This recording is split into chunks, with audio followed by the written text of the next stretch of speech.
154 কোটির ঝড় তুলেছেন।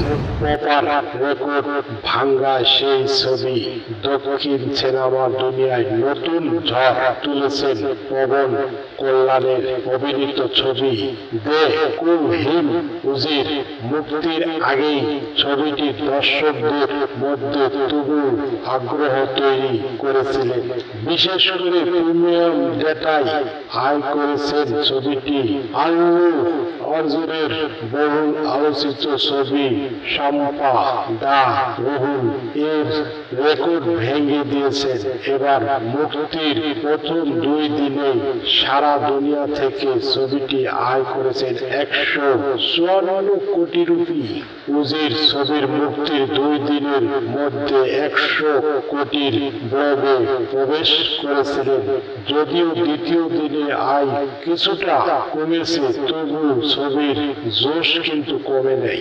সুজিত পরিচালিত এই ছবি এখন পর্যন্ত কেবল ভারতেই 104 কোটি রুপির আয় করেছে। ছবিটি মুক্তির আগে বিভিন্ন আগ্রহী ব্লকিং রেকর্ড ভেঙেছিল। বুধবার প্রিমিয়ার শো থেকে নেট আয় হয়েছে 21 কোটি রুপি। বৃহস্পতিবারে আরো 63.75 কোটি রুপি আয় করে গতকাল শুক্রবার ছবিটি 19.25 কোটি রুপি আয় করেছে। এর ফলে মাত্র 2 দিনে ভারতের মোট আয় দাঁড়িয়েছেন 104 কোটি রুপি। এটি পবন কল্যাণের ক্যারিয়ারের সর্বোচ্চ দ্রুতগামী সিনেমা হিসাবে 100 কোটির ক্লাবে প্রবেশ করেছে। বিদেশে বাজারে থেকে এসেছেন আরো 54 কোটি রুপি। সুজিত পরিচালিত এই ছবিতে গ্যাংস্টার উজির গল্পের বলা হয়েছে পবন কল্যাণের এই চরিত্রে নিজের শক্তিশালী উপস্থিতি দিয়ে দর্শকদের মন জয় করেছেন।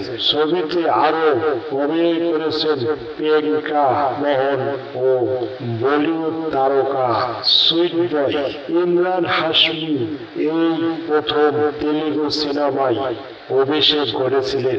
গ্যাংস্টারের স্টাইলিং লম্বা চুলে এক উন্নত মানের লেভেলের অভিনয় করেছেন ইমরান হাশমি। আমরা তো ইমরান হাশমির অভিনয় অনেক দেখেছি, কিন্তু এইটা একটা ভিন্ন মাত্রা। নিজেকে খাপ খাইয়ে সে নতুন ভাবে বহুদিন পর আবারও রূপালী পর্দায় ফিরে এসেছে।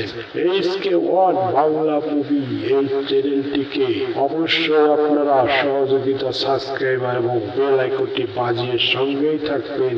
এরকম নতুন নতুন ভিডিও আপনাদের মাঝে